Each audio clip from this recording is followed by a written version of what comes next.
Good morning student B.Ed ਦੇ ਜਿਹੜੇ student ਹੈ ਉਹਨਾਂ ਦਾ ਸਬਜੈਕਟ ਚੱਲ ਰਿਹਾ ਸੀ ਅਸੈਸਮੈਂਟ ਫॉर ਲਰਨਿੰਗ। ਉਹਦੇ ਵਿੱਚ ਅੱਜ ਆਪਾਂ ਨੈਕਸਟ ਟੌਪਿਕ ਕਰਨਾ ਹੈ। The name of the topic is measures of central tendency, ਕੇਂਦਰੀ ਪ੍ਰਵਿਰਤੀ ਦੇ ਮਾਪ।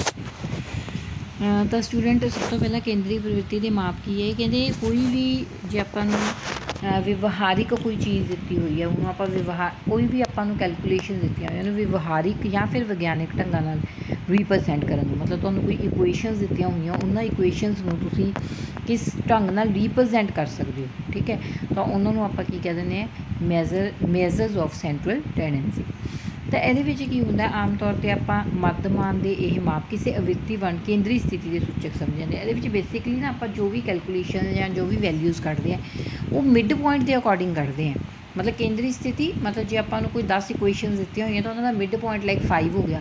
ਤਾਂ ਜੋ ਵੀ ਆਪਾਂ ਕੈਲਕੂਲੇਸ਼ਨਸ ਕਰਦੇ ਹਾਂ ਤਾਂ ਉਹਨਾਂ ਦੀ ਜਿਹੜੀ ਮਿਡਲ ਪ੍ਰਵਿਰਤੀ ਹੈ, ਜਿਹੜੀ ਕੇਂਦਰੀ ਸਥਿਤੀ ਹੈ, ਉਹਦੇ ਅਕੋਰਡਿੰਗ ਹੀ ਆਪਾਂ ਚੀਜ਼ਾਂ ਨੂੰ ਰੀਪ੍ਰਜੈਂਟ ਕਰਦੇ ਹਾਂ। ਆਮ ਤੌਰ 'ਤੇ ਕਹਿੰਦੇ ਜਿਹੜੀ ਪ੍ਰਵਿਰਤੀ ਹੈ 3 ਤਰ੍ਹਾਂ ਦੀ ਹੁੰਦੀ ਹੈ। ਮੱਧਮਾਨ ਜਿਹਨੂੰ ਮੀਨ ਕਿਹਾ ਜਾਂਦਾ, ਮੱਧ ਅੰਕ ਜਿਹਨੂੰ ਮੀਡੀਅਨ ਕਿਹਾ ਜਾਂਦਾ, ਅਤੇ ਬਹੁਲ ਅੰਕ ਜਿਹਨੂੰ ਮੋਡ ਕਿਹਾ ਜਾਂਦਾ। ਇਹ ਜਿਹੜੇ ਤਿੰਨੇ ਮਾਪਾਂ ਦਾ ਪ੍ਰਯੋਗ ਹੈ, ਇਹਨਾਂ 'ਚ ਡਿਫਰੈਂਸ ਕੀ ਹੈ, ਮਤਲਬ ਇਹ ਕਿਵੇਂ ਰੀਪ੍ਰਜੈਂਟ ਹੁੰਦੇ ਆ, ਇਹਨਾਂ ਵਿੱਚ ਐਕੂਰੇਸੀ ਕਿੰਨੀ ਹੈ, ਟਾਈਮ ਕਿੰਨਾ ਲੱਗਦਾ, ਸਿਚੁਏਸ਼ਨਸ ਕੀ ਹੈ, ਸਿਰਫ ਇਹਨਾਂ ਵਿੱਚ ਇਹੀ ਫਰਕ ਹੈ। ਸ਼ੁੱਧਤਾ, ਸਮਾਂ, ਪਰਿਸਥਿਤੀ ਕੀ ਹੈ, ਬਸ ਇਹਨਾਂ 'ਚ ਇਹੀ ਡਿਫਰੈਂਸ ਹੈ। ਲੇਕਿਨ ਇਹ ਕੱਢਦੇ ਸੇਮ ਕਾਈਂਡ ਆਫ ਜਿਹੜੇ ਆਨਸਰ ਇਹਨਾਂ ਦੇ ਵੈਲਿਊਜ਼ ਕੀ ਹੁੰਦੀਆਂ, ਸੇਮ ਹੁੰਦੀਆਂ। ਜਿਵੇਂ ਇਹਨਾਂ ਨੇ ਮੱਧਮਾਨ ਬਾਰੇ ਦੱਸਿਆ, ਮੀਨ ਬਾਰੇ ਦੱਸਿਆ, ਕਹਿੰਦੇ ਸਭ ਤੋਂ ਜ਼ਿਆਦਾ ਐਕੂਰੇਟ ਜਿਹੜੀਆਂ ਵੈਲਿਊਜ਼ ਕੈਲਕੂਲੇਸ਼ਨ ਕਰਕੇ ਨਿਕਲਦੀਆਂ ਸ਼ੁੱਧ ਵੈਲਿਊਜ਼, ਉਹ ਆਪਾਂ ਨੂੰ ਮੀਨ ਦੇ ਦੁਆਰਾ ਮਿਲਦੀਆਂ ਮੱਧਮਾਨ। ਪਰ ਇਸ ਨੂੰ ਮੀਨ ਨੂੰ ਕੱਢਣ ਦੇ ਵਿੱਚ ਆਪਾਂ ਨੂੰ ਟਾਈਮ ਬਹੁਤ ਜ਼ਿਆਦਾ ਲੱਗ ਜਾਂਦਾ, ਠੀਕ ਹੈ। ਸੈਕਿੰਡ ਆਪਣਾ ਹੈਗਾ ਮੀਡੀਅਨ, ਜਿਹੜਾ ਕਿ ਮੱਧ ਅੰਕ ਹੈ। ਇਹ ਐਕੂਰੇਟ ਘੱਟ ਹੁੰਦਾ, ਸ਼ੁੱਧ ਘੱਟ ਹੁੰਦਾ ਐਜ਼ ਕੰਪੇਅਰ ਟੂ ਮੀਨ। ਲੇਕਿਨ ਇਹਨੂੰ ਜਦੋਂ ਆਪਾਂ ਸੋਲਵ ਕਰਦੇ ਹਾਂ, ਜਦੋਂ ਇਹ ਵੈਲਿਊਜ਼ ਕੱਢਦੇ ਹਾਂ ਤਾਂ ਉਹਦੇ ਟਾਈਮ ਕੀ ਹੈ, ਘੱਟ ਲੱਗਦਾ ਐਜ਼ ਕੰਪੇਅਰ ਟੂ ਮੀਨ। ਤਾਂ ਮਤਲਬ ਮੀਨ ਦੇ ਵਿੱਚ ਕੀ ਸੀ, ਐਕੂਰੇਸੀ ਜ਼ਿਆਦਾ ਹੁੰਦੀ ਹੈ ਪਰ ਟਾਈਮ ਵੀ ਜ਼ਿਆਦਾ ਲੱਗਦਾ ਹੈ। ਲੇਕਿਨ ਮੱਧ ਅੰਕ ਮੀਡੀਅਨਸ ਦੇ ਵਿੱਚ ਕੀ ਹੈ, ਐਕੂਰੇਸੀ ਘੱਟ ਹੁੰਦੀ ਹੈ ਅਤੇ ਟਾਈਮ ਵੀ ਘੱਟ ਲੱਗਦਾ ਹੈ। ਲਾਸਟ ਇਹਦੇ ਵਿੱਚ ਮੋਡ ਆ ਜਾਂਦਾ, ਜਿਹਨੂੰ ਆਪਾਂ ਬਹੁਲ ਅੰਕ ਮਾਨ ਪ੍ਰਾਪਤ ਕਹਿੰਦੇ ਹਾਂ। ਉਹਦੇ ਵਿੱਚ ਘੱਟ ਸਮਾਂ ਲੱਗਦਾ, ਪਰੰਤੂ ਇਸ ਦੀ ਵਰਤੋਂ ਬਹੁਤ ਘੱਟ ਕੀਤੀ ਜਾਂਦੀ ਹੈ। ਜਿਹੜਾ ਮੋਡ ਵਾਲਾ ਮੈਥਡ ਹੈ, ਇਹਨੂੰ ਆਪਾਂ ਬਹੁਤ ਘੱਟ ਪ੍ਰਯੋਗ ਕਰਦੇ ਹਾਂ as compare to mean and median. ਇਸ ਤੋਂ ਇਲਾਵਾ ਤਿੰਨ ਮਾਪਾਂ ਦਾ ਪ੍ਰਯੋਗ ਅਤੇ ਉਹਨਾਂ ਦੇ ਕਿਸਮਾਂ ਜਾਂ ਸਰੂਪ 'ਤੇ ਵੀ ਨਿਰਭਰ ਕਰਦਾ, ਮਤਲਬ ਡਿਪੈਂਡ ਕਰਦਾ ਸਿਚੁਏਸ਼ਨ 'ਤੇ, ਕਿਸ ਤਰ੍ਹਾਂ ਦੀਆਂ ਪ੍ਰਸਥਿਤੀਆਂ, ਕਿਸ ਤਰ੍ਹਾਂ ਦੀ ਵੈਲਿਊਜ਼ ਨੂੰ ਆਪਾਂ ਯੂਜ਼ ਕਰ ਸਕਦੇ। ਸਭ ਤੋਂ ਪਹਿਲਾਂ ਆਪਾਂ ਗੱਲ ਕਰਾਂਗੇ ਮੱਧਮਾਨ ਦੀ, ਜਿਹਨੂੰ ਆਪਾਂ ਕੀ ਕਹਿੰਦੇ ਹਾਂ, ਮੀਨ ਕਹਿੰਦੇ ਹਾਂ। ਹੁਣੇ ਮੈਂ ਤੁਹਾਨੂੰ ਲਾਸਟ ਦੱਸ ਕੇ ਚੁੱਕੀ ਹਾਂ। ਮੱਧਮਾਨ ਕੀ ਹੈ, ਜਿਹੜਾ ਕਿ ਬਹੁਤ ਜ਼ਿਆਦਾ ਐਕੂਰੇਟ ਵੈਲਿਊਜ਼ ਆਪਾਂ ਨੂੰ ਦਿੰਦਾ, ਟਰਸਟੇਬਲ ਹੈ, ਇਹਨੂੰ ਭਰੋਸੇਯੋਗ ਸਮਝਿਆ ਜਾਂਦਾ। ਜੋ ਵੀ ਰਿਜ਼ਲਟ ਆਉਂਦੇ, ਕਿਉਂਕਿ ਜੇ ਰਿਜ਼ਲਟ ਐਕੂਰੇਟ ਹੈ that means it is a trustable thing. ਅਤੇ ਜਿਹੜੇ ਇਹਦੇ ਚਿੰਨ੍ਹ ਹੁੰਦੇ ਆ ਉਹਨੂੰ ਬੇਸਿਕਲੀ ਐਕਸ ਜਾਂ ਫਿਰ ਐਮ ਨਾਲ ਪ੍ਰਗਟਾਇਆ ਜਾਂਦਾ। ਮਤਲਬ ਮੀਨ ਹੈ ਤਾਂ ਮੀਨ ਐਮ ਸ਼ਾਰਟ ਫਾਰਮ ਲਿੱਤੀ ਹੋਈ ਹੈ, ਜਾਂ ਫਿਰ ਇਹਨੂੰ ਆਪਾਂ ਐਕਸ ਬਾਰ, ਮਤਲਬ ਚਾਹੇ ਐਮ ਲਿਖ ਲਓ ਚਾਹੇ ਐਕਸ ਬਾਰ ਲਿਖ ਲਓ, that is a same thing to calculate the mean. ਸਧਾਰਨ ਭਾਸ਼ਾ ਵਿੱਚ ਔਸਤ ਜਾਂ ਐਵਰੇਜ ਜਿਹੜੀ ਆਪਾਂ ਕੱਢਦੇ ਹਾਂ, ਉਹਨਾਂ ਸੰਖਿਆ ਨੂੰ ਜਿਹੜੇ ਅੰਕਾਂ ਦਾ ਜੋੜ ਹੁੰਦਾ ਉਹਨੂੰ ਆਪਾਂ ਐਨ ਦੇ ਨਾਲ ਰੀਪ੍ਰਜੈਂਟ ਕਰਦੇ ਹਾਂ। ਜੋ ਆਪਾਂ ਡਿਵਾਈਡੇਸ਼ਨ ਕਰਕੇ ਜੋ ਵੈਲਿਊਜ਼ ਕੱਢਾਂਗੇ ਉਹਨੂੰ ਆਪਾਂ ਐਨ ਦੇ ਨਾਲ ਰੀਪ੍ਰਜੈਂਟ ਕਰਾਂਗੇ। ਤਾਂ ਹੁਣ ਕਹਿੰਦੇ ਜੇਕਰ ਕਿਸੇ ਵਿਅਕਤੀ ਦੇ ਹਫ਼ਤੇ ਦੇ ਦਿਨ ਕ੍ਰਮਵਾਰ 80, 75 ਕੁਛ ਵੈਲਿਊਜ਼ ਦਿੱਤੀਆਂ ਹੋਈਆਂ ਵੀ ਕਿੰਨਾ ਉਹ ਇੱਕ ਵੀਕ ਦੇ ਵਿੱਚ ਕਮਾਉਂਦਾ ਹੈ, ਤਾਂ ਜੇ ਆਪਾਂ ਉਹਦੀ ਔਸਤ ਆਮਦਨ ਕੱਢਣੀ ਹੈ ਤਾਂ ਕੀ ਕਰਾਂਗੇ? ਸਾਰਿਆਂ ਦਾ ਜੋੜ ਕਰਕੇ ਉਹਨੂੰ ਜਿੰਨੀਆਂ ਇਹ ਵੈਲਿਊਜ਼ ਹੈ, ਕਿੰਨੀਆਂ ਵੈਲਿਊਜ਼ ਹੈ ਟੋਟਲ 1 2 3 4 5 6 7 ਹੈ, ਤਾਂ ਜਿੰਨੀਆਂ ਵੈਲਿਊਜ਼ ਹੋਣਗੀਆਂ ਉਹਨਾਂ ਨਾਲ ਉਹਨੂੰ ਡਿਵਾਈਡ ਕਰ ਦਾਂਗੇ। ਮਤਲਬ ਸਾਰਿਆਂ ਦਾ ਪਲੱਸ ਕਰਕੇ 7 ਨਾਲ ਡਿਵਾਈਡ ਕੀਤਾ ਤਾਂ ਉਹਦੀ ਔਸਤ ਕਿੰਨੀ ਨਿਕਲੀ, ਮੱਧਮਾਨ ਕਿੰਨਾ ਨਿਕਲਿਆ? 60 ਰੁਪੀਜ਼ ਜਿਹੜਾ ਹੈਗਾ ਉਹ ਮੱਧਮਾਨ ਉਹਦਾ ਨਿਕਲਿਆ। ਕਰੈਕਟਰਿਸਟਿਕਸ ਕੀ ਹੈ? ਕਹਿੰਦੇ ਮੱਧਮਾਨ ਜਾਂ ਉਸ ਲੜੀ ਦੇ ਹਰੇਕ ਪਦ ਦੇ ਪ੍ਰਾਪਤ ਅੰਕ ਤੋਂ ਪ੍ਰਭਾਵਿਤ ਹੈ। ਮਤਲਬ ਜੋ ਵੀ ਇਹਦੇ ਵਿੱਚ ਅੰਕ ਦਿੱਤੇ ਹੁੰਦੇ ਆ ਉਹਦੀ ਇਨਫਲੂਐਂਸ ਤੋਂ ਪ੍ਰਭਾਵਿਤ ਹੁੰਦੇ ਆ। ਮਤਲਬ ਇਨਫਲੂਐਂਸ ਐਂਡ ਪ੍ਰਭਾਵਿਤ ਸੇਮ ਥਿੰਗ ਹੈ। ਤਾਂ ਉਹ ਜੋ ਵੀ ਅੰਕ ਆਪਾਂ ਦਿੰਦੇ ਹਾਂ ਉਸ ਤੋਂ ਕੀ ਹੁੰਦੇ ਆ, ਪ੍ਰਭਾਵਿਤ ਹੁੰਦੇ ਆ। ਇਹਦੀ ਜਿਹੜੀ ਵੰਡ ਹੈ ਕਹਿੰਦੇ ਉਹ ਸੰਤੁਲਿਤ ਬਿੰਦੂ ਹੈ, ਮਤਲਬ ਬਿਲਕੁਲ ਐਕੂਰੇਟ ਜਿਹੜਾ ਜੋੜ ਆਪਾਂ ਨੂੰ ਇਹਦੇ ਵਿੱਚ ਮਿਲਦਾ ਹੈ। ਮਤਲਬ ਜੇ ਆਪਣੇ ਕੋਲ ਵੈਲਿਊਜ਼ ਬਿਲਕੁਲ ਐਕੂਰੇਟ ਪੋਜੀਸ਼ਨ ਹੈ ਤਾਂ ਆਪਣੇ ਕੋਲ ਪੁਆਇੰਟਸ ਦੇ ਵਿੱਚ ਆਨਸਰ ਨਹੀਂ ਆਉਂਦਾ। ਇਹ ਡਿਪੈਂਡ ਕਰਦਾ ਵੈਲਿਊਜ਼ ਕਿਸ ਤਰ੍ਹਾਂ ਦੀ ਹੈ। ਆਮ ਤੌਰ 'ਤੇ ਸੌਖਾ ਹੁੰਦਾ ਇਹਨੂੰ ਕੈਲਕੂਲੇਟ ਕਰਨਾ, ਅਤੇ ਐਕੂਰੇਟ ਹੁੰਦਾ ਇਹ ਆਲਰੇਡੀ ਆਪਾਂ ਕਰ ਚੁੱਕੇ ਹਾਂ। ਇਹਨਾਂ ਦੀ ਗਿਣਤੀ ਜਿਹੜੀ ਆ ਬਹੁਤ ਉਪਯੋਗਤਾ ਦੇ ਤੌਰ 'ਤੇ ਕੀਤੀ ਜਾ ਸਕਦੀ ਹੈ ਅਤੇ ਵਿਆਪਕ ਰੂਪ ਵਿੱਚ ਇਹਦੀ ਆਪਾਂ ਵਰਤੋਂ ਕਰ ਸਕਦੇ ਹਾਂ। ਹੁਣ ਜੇ ਕਿਸੇ ਚੀਜ਼ ਦੀ ਐਡਵਾਂਟੇਜ ਹੈਗੀਆਂ ਤਾਂ ਉਹਦੇ ਨਾਲ ਉਹਦੀਆਂ ਲਿਮਿਟੇਸ਼ਨਸ ਵੀ ਆਉਂਦੀਆਂ। ਤਾਂ ਮੇਨ ਦੀਆਂ ਜਿਹੜੀਆਂ ਲਿਮਿਟੇਸ਼ਨਸ ਹੈ ਉਹ ਕੀ ਹੈ? ਇਹਦੇ ਵਿੱਚ ਕਹਿੰਦੇ ਜੇਕਰ ਤੱਥਾਂ ਵਿੱਚ ਕੋਈ ਵੀ ਪ੍ਰਾਪਤ ਅੰਕ ਛੁੱਟ ਗਿਆ ਜਾਂ ਮੱਧਮਾਨ ਦੀ ਗਿਣਤੀ ਕਰਨੀ ਸੰਭਵ ਹੋ ਜਾਂਦੀ ਹੈ। ਮਤਲਬ ਜੇ ਤੁਹਾਨੂੰ ਕੋਈ 10 ਅੰਕ ਦਿੱਤੇ ਹੋਏ ਆ, ਬਾਈ ਮਿਸਟੇਕ ਤੁਸੀਂ ਇੱਕ ਅੰਕ ਛੱਡਤਾ ਤਾਂ ਉਹਦੇ ਨਾਲ ਕੀ ਹੈ, ਕੈਲਕੂਲੇਸ਼ਨ ਦੇ ਵਿੱਚ ਕੀ ਹੋ ਜਾਣੀ, ਕੁਛ ਨਾ ਕੁਛ ਮਿਸਟੇਕ ਹੋ ਜਾਣੀ ਹੈ ਅਤੇ ਜਿਹੜੀ ਐਕੂਰੇਟ ਇਨਫੋਰਮੇਸ਼ਨ ਆ ਤੁਹਾਨੂੰ ਨਹੀਂ ਮਿਲਣੀ। ਇਸ ਤੋਂ ਇਲਾਵਾ ਕਹਿੰਦੇ ਇਹਨੂੰ ਗ੍ਰਾਫ ਦੀ ਫੋਰਮ ਦੇ ਵਿੱਚ ਦਿਖਾਇਆ ਜਾਣਾ ਵੀ ਬਹੁਤ ਜ਼ਿਆਦਾ ਡਿਫੀਕਲਟ ਹੋ ਜਾਂਦਾ ਹੈ, ਆਸਿਮੈਟਰੀਕਲ ਹੋ ਜਾਂਦਾ ਕਈ ਵਾਰੀ, ਇਹਨਾਂ ਦੀ ਜਿਹੜੀ ਵੰਡ ਹੈ ਉਹ ਆਪਾਂ ਸਹੀ ਢੰਗ ਨਾਲ ਨਹੀਂ ਕਰ ਪਾਉਂਦੇ। ਉਸ ਤੋਂ ਇਲਾਵਾ ਸਿਰਿਆਂ ਤੋਂ ਪ੍ਰਾਪਤ ਅੰਕਾਂ ਵਾਲੀ ਵੰਡ ਵਿੱਚ ਮੱਧਮਾਨ ਉਸ ਦੀ ਗਿਣਤੀ ਕਰਨਾ ਢੁਕਵਾਂ ਨਹੀਂ ਹੁੰਦਾ। ਕਈ ਵਾਰੀ ਜਦੋਂ ਆਪਾਂ ਇੱਕ ਸਿਰੇ ਤੋਂ ਲੱਗ ਜਾਂਦੇ ਹਾਂ ਕਿਸੇ ਚੀਜ਼ ਦੀ ਵੈਲਿਊ ਨੂੰ ਕੱਢਣ ਦੇ ਵਿੱਚ ਤਾਂ ਆਨਸਰ ਹੈ ਜਿਹੜੀਆਂ ਵੈਲਿਊਜ਼ ਆ ਉਹ ਬਿਲਕੁਲ ਸਹੀ ਨਹੀਂ ਆਉਂਦੀਆਂ, ਤਾਂ ਉਹਨਾਂ ਸਥਿਤੀ ਦੇ ਵਿੱਚ ਆਪਾਂ ਇਹਨੂੰ ਪ੍ਰਯੋਗ ਨਹੀਂ ਕਰ ਸਕਦੇ। ਮੱਧਮਾਨ ਉਸ ਦਾ ਕੇਂਦਰੀ ਪ੍ਰਵਿਰਤੀ ਦਾ ਇੱਕ ਚੰਗਾ ਮਾਪ ਸਿੱਧੀ ਹੁੰਦੀ। ਉਦਾਹਰਨ ਦੇ ਤੌਰ 'ਤੇ ਕਹਿੰਦੇ ਜੇ ਆਪਣੇ ਕੋਲ 5, 10, 15, 20 ਅਤੇ 1000 ਦਾ ਮੱਧਮਾਨ 210 ਹੈ, ਪਰੰਤੂ ਇੱਥੇ 210 ਲੜੀ ਦੇ ਅੰਕਾਂ ਦੀ ਸ਼ੁੱਧ ਪ੍ਰਤੀਨਿਧੀ ਨਹੀਂ ਹੈ, ਕਿਉਂਕਿ ਦੇਖੋ ਇੱਕੋ ਦਮ ਗੈਪ ਜਿਹੜਾ ਉਹ ਇਨਕਰੀਜ਼ ਹੋ ਗਿਆ। ਪਹਿਲਾਂ 5, 10, 15, 5 ਦੇ ਗੈਪ ਨਾਲ ਚੱਲ ਰਹੇ ਸੀ, ਫਿਰ ਆਪਾਂ ਸਿੱਧਾ 1000 'ਤੇ ਚਲੇ ਗਏ। ਤਾਂ ਕਹਿੰਦੇ ਜਦੋਂ ਇਸ ਤਰ੍ਹਾਂ ਦੀਆਂ ਪਰਿਸਥਿਤੀਆਂ ਆ ਜਾਂਦੀਆਂ, ਗੈਪ ਬਹੁਤ ਜ਼ਿਆਦਾ ਇਨਕਰੀਜ਼ ਹੋ ਜਾਂਦਾ ਬਿਟਵੀਨ ਦਾ ਵੈਲਿਊਜ਼, ਤਾਂ ਉਦੋਂ ਆਪਣਾ ਜਿਹੜਾ ਆਨਸਰ ਨਿਕਲਦਾ ਉਹ ਐਕੂਰੇਟ ਨਹੀਂ ਹੁੰਦਾ। ਹੁਣ ਆਪਾਂ ਮੀਨ ਦੀ ਕੈਲਕੂਲੇਸ਼ਨ ਦੀ ਇੱਕ ਅੱਧੀ ਐਗਜ਼ਾਮਪਲ ਕਰ ਲੈਂਦੇ ਹਾਂ ਕਿਵੇਂ ਕਰਨੀ ਹੈ। ਕਹਿੰਦੇ ਜਦੋਂ ਅੰਕੜੇ ਆਪਣੇ ਕੋਲ ਅਨਗਰੁੱਪਡ ਹੋਣ, ਮਤਲਬ ਜਦੋਂ ਆਪਣੇ ਕੋਲ ਇੱਕ ਸਮੂਹ ਦੇ ਵਿੱਚ ਅੰਕੜੇ ਨਹੀਂ ਹੁੰਦੇ ਤਾਂ ਉਦੋਂ ਆਪਾਂ ਕਿਸ ਫਾਰਮੂਲੇ ਦੀ ਵਰਤੋਂ ਕਰ ਸਕਦੇ। ਫਾਰਮੂਲਾ ਕੀ ਲੱਗਦਾ ਤੁਹਾਨੂੰ ਮੈਂ ਆਲਰੇਡੀ ਦੱਸ ਚੁੱਕੀ ਹਾਂ, ਐਮ ਜਾਂ ਫਿਰ ਐਕਸ ਬਾਰ ਦੋਨੋਂ 'ਚ ਸੇਮ ਥਿੰਗ ਯੂਜ਼ ਕਰ ਸਕਦੇ ਹੋ ਟੂ ਕੈਲਕੂਲੇਟ ਦਾ ਮੀਨ। ਉਦੋਂ ਬਾਅਦ ਆਪਾਂ ਸਿਗਮਾ ਸਿੰਬਲ ਯੂਜ਼ ਕਰਦੇ ਦੈਨ ਐਕਸ, ਇਹ ਕੀ ਡੋਨੇਟ ਕਰਦਾ, sigma sum of the values, ਜਿੰਨੀਆਂ ਵੀ ਵੈਲਿਊਜ਼ ਦਿੱਤੀਆਂ ਹੁੰਦੀਆਂ ਉਹਨਾਂ ਦਾ ਸਮ ਕਰਨ ਲਈ ਆਪਾਂ ਸਿਗਮਾ ਜਿਹੜਾ ਹੈਗਾ ਸਿੰਬਲ ਡੋਨੇਟ ਕਰਦੇ ਹਾਂ। And divided by n, n means total number of values ਜਿਨ੍ਹਾਂ ਦਾ ਆਪਾਂ ਸਮ ਕੀਤਾ ਹੈ ਉਹਨੂੰ ਆਪਾਂ ਐਨ ਨਾਲ ਡਿਵਾਈਡ ਕਰ ਦਿੰਦੇ ਹਾਂ, ਮਤਲਬ ਉਸ ਜੋ ਵੀ ਆਪਣਾ ਸਮ ਆਇਆ ਟੋਟਲ ਨੰਬਰ ਆਫ ਵੈਲਿਊਜ਼ ਨਾਲ ਡਿਵਾਈਡ ਕਰ ਦਿੰਦੇ ਹਾਂ। ਤਾਂ ਐਕਸ ਬਾਰ ਮੀਨਸ ਮੀਨ ਅਤੇ ਸਿਗਮਾ ਐਕਸ ਪ੍ਰਾਪਤ ਅੰਕਾਂ ਦਾ ਜੋੜ, ਐਨ ਪ੍ਰਾਪਤ ਅੰਕਾਂ ਦੀ ਸੰਖਿਆ, ਜੋ ਵੀ ਆਪਾਂ ਇੱਕ ਉਦਾਹਰਨ ਕਰ ਲੈਂਦੇ ਹਾਂ। ਕਹਿੰਦੇ ਬੀਐਡ ਦੇ 10 ਵਿਦਿਆਰਥੀਆਂ ਨੇ ਇੱਕ ਪ੍ਰੀਖਿਆ ਵਿੱਚ ਹੇਠ ਲਿਖੇ ਅੰਕ ਪ੍ਰਾਪਤ ਕੀਤੇ, ਉਹਨਾਂ ਦੀ ਔਸਤ ਪਤਾ ਕਰਨੀ ਹੈ। ਤਾਂ ਆਪਾਂ ਨੂੰ ਜੋ ਅੰਕ ਪ੍ਰਾਪਤ ਕੀਤੇ ਤੁਹਾਨੂੰ ਮੈਂ ਪਹਿਲਾਂ ਦੱਸਿਆ ਸੀ ਅੰਕਾਂ ਨੂੰ ਗਿਣ ਲਓ, ਕਿੰਨੇ ਅੰਕ ਹੈ, ਮਤਲਬ 10 ਵਿਦਿਆਰਥੀ ਤਾਂ ਓਬਵੀਅਸ ਹੈ 10 ਵੈਲਿਊਜ਼ ਹੋਣਗੀਆਂ, ਤੁਸੀਂ ਕਾਊਂਟ ਕਰ ਸਕਦੇ ਹੋ।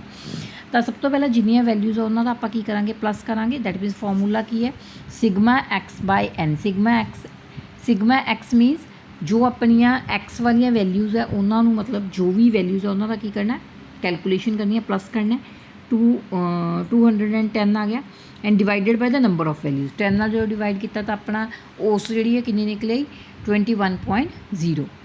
ਇਹ ਤਾਂ ਸੀਗੇ ਜਦੋਂ ਅਨਗਰੁੱਪਡ ਹੁੰਦੇ ਆ। ਕਹਿੰਦੇ ਜਦੋਂ ਅੰਕੜੇ ਆਪਣੇ ਕੋਲ ਗਰੁੱਪਡ ਹੋਣ ਉਦੋਂ ਆਪਾਂ ਕੀ ਕਰ ਸਕਦੇ ਹਾਂ, ਜਦੋਂ ਕਹਿੰਦੇ ਆਪਣੇ ਕੋਲ ਗਰੁੱਪਡ ਜਿਹੜੇ ਹੁੰਦੇ ਆ ਅੰਕੜੇ ਤਾਂ ਉਹਨਾਂ ਦੀ ਗਿਣਤੀ ਕਰਨ ਦੀਆਂ ਦੋ ਪ੍ਰਸਥਿਤੀਆਂ ਹੋ ਸਕਦੀਆਂ।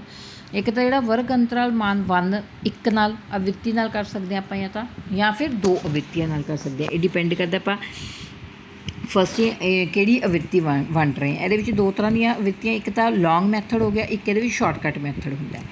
ਤਾਂ ਦਿੱਤੇ ਗਏ ਪ੍ਰਾਪਤ ਅੰਕਾਂ ਦੀਆਂ ਅਵਿਰਤੀਆਂ ਦੀ ਸਹਾਇਤਾ ਨਾਲ ਔਸਤ ਕਿਵੇਂ ਪ੍ਰਾਪਤ ਕਰ ਸਕਦੇ ਹਾਂ। ਜਿਵੇਂ ਆਪਣੇ ਕੋਲ ਮੰਨ ਲਓ ਪ੍ਰਾਪਤ ਅੰਕ ਦਿੱਤੇ ਹੋਏ ਹੈ 20, 30, 40, 50, 60, 70 ਅਤੇ ਵਿਦਿਆਰਥੀ, ਮਤਲਬ 8 ਵਿਦਿਆਰਥੀ ਇਹੋ ਜਿਹੇ ਜਿਨ੍ਹਾਂ ਦੇ ਨੰਬਰ 20 ਆਏ ਆ, 12 ਵਿਦਿਆਰਥੀ 30 ਦੇ ਵਿੱਚ ਆਏ ਉਹਨਾਂ ਦੇ ਨੰਬਰ, 20 ਵਿਦਿਆਰਥੀ ਇਹਨਾਂ ਦੇ 40 ਦੇ ਵਿੱਚ, ਇਸ ਤਰ੍ਹਾਂ ਦੀ ਜਿਹੜੀ ਗਿਣਤੀ ਹੈ ਦਿੱਤੀ ਹੋਈ ਹੈ। ਤਾਂ ਇੱਥੇ ਉਸ ਤੋਂ ਵੀ ਉਹੀ ਫਾਰਮੂਲਾ ਲੱਗੂਗਾ। ਇਹਦੇ ਵਿੱਚ ਹੁਣ ਆਪਣੇ ਕੋਲ ਫ੍ਰੀਕੁਐਂਸੀ ਵੀ ਆ ਜਾਂਦੀ ਹੈ। Frequency because there is number of student ਜਿਹੜੇ ਕਿ ਉਨੀ ਔਸਤ ਦੇ ਵਿੱਚ ਜਿਹੜੇ ਮਾਰਕਸ ਪ੍ਰੋਵਾਈਡ ਕੀਤੇ। ਹੁਣ ਜਾਂ ਤਾਂ ਇਹ ਹੁੰਦਾ ਵੀ ਇੱਕ ਸਟੂਡੈਂਟ ਦੇ ਬਸ 20 ਨੰਬਰ ਆਏ ਹੈ, ਦੂਜੇ ਦੇ 22 ਆ ਗਏ ਜਾਂ 23 ਆ ਗਏ ਜਾਂ ਸੇਮ, ਲੇਕਿਨ ਇੱਥੇ ਆਪਾਂ ਸਿੱਧਾ ਕੀ ਦੇਤਾ ਵੀ ਪ੍ਰਾਪਤ ਅੰਕ ਜਿਹੜੇ 20 ਹੈ ਉਹ ਨੀਅਰ ਅਬਾਊਟ 8 ਸਟੂਡੈਂਟ ਜਿਹੜੇ ਇਸ ਕੈਟਾਗਰੀ ਤੋਂ ਆਉਂਦੇ ਆ, 1 ਤੋਂ ਲੈ ਕੇ 20 ਤੱਕ ਦੇ ਮਾਰਕਸ ਆ ਜਾਣਗੇ। 12 ਸਟੂਡੈਂਟ ਇਹੋ ਜਿਹੇ ਜਿਹੜੇ 20 ਤੋਂ 30 ਤੱਕ ਦੇ ਮਾਰਕਸ ਦੇ ਵਿੱਚ ਆ ਜਾਣਗੇ। ਤਾਂ ਇਸ ਤਰ੍ਹਾਂ ਆਪਾਂ ਫ੍ਰੀਕੁਐਂਸੀ ਜਿਹੜੀ ਇੱਕ ਸੈੱਟ ਕਰ ਲਈਏ। ਤਾਂ ਉਵੇਂ ਹੀ ਆਪਣੇ ਕੋਲ ਇੱਥੇ ਸਿੰਬਲ ਜਿਹੜਾ ਐਕਸ ਬਾਰ ਜਾਂ ਐਮ ਹੈ ਉਹ ਮੱਧਮਾਨ ਜਾਂ ਔਸਤ ਕੱਢਣ ਲਈ ਯੂਜ਼ ਕੀਤਾ ਜਾਂਦਾ। ਸਿਗਮਾ ਫੋਰ ਅੰਕਾਂ ਦਾ ਜੋੜ, ਐਕਸ ਕੀ ਹੈ ਵਿਦਿਆਰਥੀਆਂ ਦੁਆਰਾ ਜੋ ਉਹਨਾਂ ਨੇ ਅੰਕ ਪ੍ਰਾਪਤ ਕੀਤੇ ਹੈ, ਐਫ ਕੀ ਹੈ ਅਵਿਰਤੀ ਹੈ ਜੋ ਉਹਨਾਂ ਦੀ ਫ੍ਰੀਕੁਐਂਸੀ ਆਏਗੀ, ਅਤੇ ਐਨ ਕੀ ਹੈ ਸੰਖਿਆ ਦਾ ਜੋੜ, ਜਿਵੇਂ ਆਪਾਂ ਲਾਸਟ ਕੀਤਾ ਸੀ। ਦੇਖੋ ਹੁਣ ਉਵੇਂ ਪ੍ਰਾਪਤ ਅੰਕ ਦਿੱਤੇ ਹੋਏ ਹੈ ਅਤੇ ਉਸ ਤੋਂ ਇਲਾਵਾ ਫ੍ਰੀਕੁਐਂਸੀ ਦਿੱਤੀ ਹੋਈ ਹੈ। ਜੋ ਵੀ ਬੱਚਿਆਂ ਦੀ ਮਤਲਬ 20 ਅੰਕ ਕਿੰਨੇ ਬੱਚਿਆਂ ਨੇ ਲਿੱਤੇ, 8 ਨੇ। ਜਦੋਂ 20 ਨੂੰ 8 ਨਾਲ ਗੁਣਾ ਕਰਾਂਗੇ ਤਾਂ ਆਪਣੇ ਕੋਲ ਕਿੰਨਾ ਆ ਜਾਊਗਾ, 160। ਉਵੇਂ 30 ਵਿਦਿਆਰਥੀ ਇਹੋ ਜਿਹੇ ਜਿਨ੍ਹਾਂ ਨੇ 30 ਅੰਕ ਇਹੋ ਜਿਹੇ ਜਿਹੜੇ 12 ਵਿਦਿਆਰਥੀਆਂ ਨੇ ਪ੍ਰਾਪਤ ਕੀਤੇ। ਇਸ ਤਰ੍ਹਾਂ ਆਪਾਂ ਇਹਨਾਂ ਨੂੰ ਸਾਰਿਆਂ ਨੂੰ ਕੀ ਕਰਾਂਗੇ, ਮਲਟੀਪਲਾਈ ਕਰਕੇ ਇੱਧਰ ਕੱਢ ਲਾਂਗੇ। ਮਲਟੀਪਲਾਈ ਕਰਨ ਤੋਂ ਬਾਅਦ ਇਹਨਾਂ ਨੂੰ ਆਪਾਂ ਕੀ ਕਰ ਦਾਂਗੇ, ਇਹਨਾਂ ਸਾਰੇ ਜੋ ਵੀ ਆਪਣੇ ਕੋਲ ਵੈਲਿਊਜ਼ ਆਈਆਂ ਅਵਿਰਤੀ ਮਲਟੀਪਲਾਈ ਬਾਈ ਅੰਕ, ਉਹਨਾਂ ਦਾ ਕੀ ਕਰ ਦਾਂਗੇ, ਜੋੜ ਕਰ ਦਾਂਗੇ। ਹੁਣ ਆਪਣੇ ਕੋਲ ਟੋਟਲ ਨੰਬਰ ਆਫ ਸਟੂਡੈਂਟ ਕਿੰਨੇ ਸੀਗੇ, 60, ਮਤਲਬ ਐਨ ਦੀ ਵੈਲਿਊ 60 ਸੀ। ਤਾਂ ਜਿਹੜਾ ਆਪਣੇ ਕੋਲ 2460 ਹੈ ਉਹਨੂੰ ਆਪਾਂ ਡਿਵਾਈਡ ਕਰ ਦਾਂਗੇ 60 ਨਾਲ। ਇਹੀ ਫਾਰਮੂਲਾ ਸੀ ਆਪਣਾ, ਠੀਕ ਹੈ। ਜਿੰਨੀ ਵੀ ਵੈਲਿਊਜ਼ ਆਉਂਦੀ ਹੈ ਉਹਨੂੰ ਨੰਬਰ ਆਫ ਸਟੂਡੈਂਟ ਨਾਲ ਆਪਾਂ ਡਿਵਾਈਡ ਕਰ ਦਿੰਦੇ। ਤਾਂ ਆਪਣੇ ਕੋਲ ਇਹਦੇ ਵਿੱਚ ਮੱਧਮਾਨ ਕਿੰਨਾ ਆ ਗਿਆ, 41। ਤਾਂ ਇਸ ਤਰ੍ਹਾਂ ਕਹਿੰਦੇ ਆਪਣੇ ਕੋਲ ਜਿੰਨੀਆਂ ਵੀ ਆਵਿਰਤੀਆਂ ਦਿੱਤੀਆਂ ਹੁੰਦੀਆਂ ਉਹਨਾਂ ਨੂੰ ਲੈ ਕੇ ਆਪਾਂ ਜਿਹੜੇ ਹੈਗੇ ਇਹਨਾਂ ਦਾ ਔਸਤ ਜਿਹੜਾ ਕੱਢ ਸਕਦੇ ਹਾਂ। ਉਸ ਤੋਂ ਇਲਾਵਾ ਇਹਦੇ ਵਿੱਚ ਇੱਕ ਸ਼ਾਰਟਕਟ ਮੈਥਡ ਦਿੱਤਾ ਹੋਇਆ। ਸ਼ਾਰਟਕਟ ਮੈਥਡ ਲਈ ਆਪਾਂ ਕੀ ਕਰ ਸਕਦੇ ਹਾਂ, ਅਲੋਂਗ ਕੱਟ ਮੈਥਡ ਆਪਾਂ ਕਰ ਚੁੱਕੇ ਹਾਂ। ਸ਼ਾਰਟਕਟ ਮੈਥਡ ਲਈ ਫਾਰਮੂਲਾ ਹੈਗਾ, ਆਪਾਂ ਐਮ ਕੱਢਣੀ ਹੈ ਮਤਲਬ ਮੀਨ ਕੱਢਣਾ, ਤਾਂ ਇਹਦੇ ਵਿੱਚ ਇੱਕ AM ਲੱਗਦਾ ਪਲੱਸ ਬਾਕੀ ਸਾਰਾ ਸੇਮ ਹੀ ਹੈ। ਤੁਸੀਂ ਫਾਰਮੂਲਾ ਦੇਖਿਆ ਹੋਏਗਾ, ਉਹੀ ਆਪਣੇ ਕੋਲ ਸਿਗਮਾ ਫ੍ਰੀਕੁਐਂਸੀ ਹੈ, X number of marks of the student and N divided by number of student ਹੈ। ਤਾਂ AM ਜਿਹੜਾ ਹੈਗਾ ਕਲਪਿਤ ਔਸਤ ਮੱਧਮਾਨ ਹੈ, ਤਾਂ F ਕੀ ਹੈ, ਆਵਿਰਤੀ ਹੈ, X ਕੀ ਹੈ, ਕਲਪਿਤ ਔਸਤ ਨਾਲ ਹਰੇਕ ਪ੍ਰਾਪਤ ਅੰਕਾਂ ਦਾ ਵਿਚਲਨ ਹੈ। ਤਾਂ ਇਹਦੇ ਵਿੱਚ ਆਪਾਂ ਕੀ ਕਰਦੇ ਹਾਂ, ਜਿਹੜਾ X ਮਾਈਨਸ AM, X ਦੀ ਜਿਹੜੀ ਇਹਦੇ ਵਿੱਚ ਵੈਲਿਊ ਆਊਗੀ ਉਹ ਕੀ ਆਊਗੀ, X ਮਾਈਨਸ AM ਆਊਗੀ। N ਕੀ ਹੈ, ਕੁੱਲ ਸੰਖਿਆ ਦਾ ਜੋੜ ਹੈ। ਤਾਂ ਹੁਣ ਜੇ ਆਪਾਂ ਉਦਾਹਰਨ ਦੇਖੀਏ, ਇਹਦੇ ਵਿੱਚ ਆਪਣੇ ਕੋਲ ਕੀ ਹੈ, ਉਦਾਹਰਨ ਵਿੱਚ 9 ਵਿੱਚ ਦਿੱਤੇ ਗਏ ਤੱਥਾਂ ਨਾਲ ਛੋਟੀ ਵਿਧੀ ਦੁਆਰਾ ਔਸਤ ਲਿਖੇ ਢੰਗਾਂ ਨਾਲ ਪ੍ਰਾਪਤ ਕੀਤੀ ਜਾ ਸਕਦੀ ਹੈ। ਤਾਂ ਹੁਣ ਪ੍ਰਾਪਤ ਅੰਕ ਆਪਣੇ ਕੋਲ ਕਿੰਨੇ ਹੈਗੇ, ਉਵੇਂ ਹੀ ਆਪਣੇ ਕੋਲ 20 30 40 50 60 70 ਪ੍ਰਾਪਤ ਅੰਕ ਹੈ। ਆਵਿਰਤੀ ਕਿੰਨੀ ਦਿੱਤੀ ਹੋਈ ਹੈ, 8 12, ਮਤਲਬ 8 ਬੱਚਿਆਂ ਨੇ 20 ਅੰਕ ਪ੍ਰਾਪਤ ਕੀਤੇ, 12 ਬੱਚਿਆਂ ਨੇ 30, 20 ਬੱਚਿਆਂ ਨੇ 40, ਇਸ ਤਰ੍ਹਾਂ ਅੰਕ ਪ੍ਰਾਪਤ ਕੀਤੇ ਹੋਏ ਹੈ।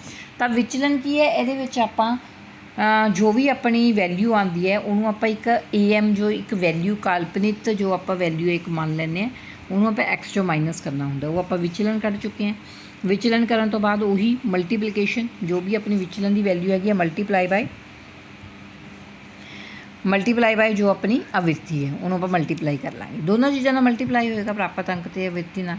ਜਦੋਂ ਆਪਾਂ ਇਹ ਕਰ ਲਾਂਗੇ ਉਸ ਤੋਂ ਬਾਅਦ ਮਾਈਨਸ ਪਲੱਸ ਜੋ ਵੀ ਆਪਣੀਆਂ ਵੈਲਿਊਜ਼ ਆਪਣੇ ਕੋਲ ਆਈਆਂ, ਮਾਈਨਸ ਆਈਆਂ ਪਲੱਸ ਆਈਆਂ, ਮਾਈਨਸ ਪਲੱਸ ਦੇ ਅਕੋਰਡਿੰਗ ਆਪਾਂ ਐਂਡ 'ਤੇ ਜਦੋਂ ਪਲੱਸ ਕਰਾਂਗੇ ਤਾਂ ਆਪਣੇ ਕੋਲ ਵੈਲਿਊ 60 ਆ ਜੂਗੀ। 60 ਡਿਵਾਈਡਡ ਬਾਈ 60, ਤਾਂ AM ਆਪਾਂ ਕੀ ਮੰਨਿਆ ਸੀ, ਕਾਲਪਨਿਕ ਜਿਹੜਾ ਔਸਤ ਦਾ ਮਾਨ ਮੰਨਿਆ ਸੀ ਆਪਾਂ 40 ਮੰਨਿਆ ਸੀ।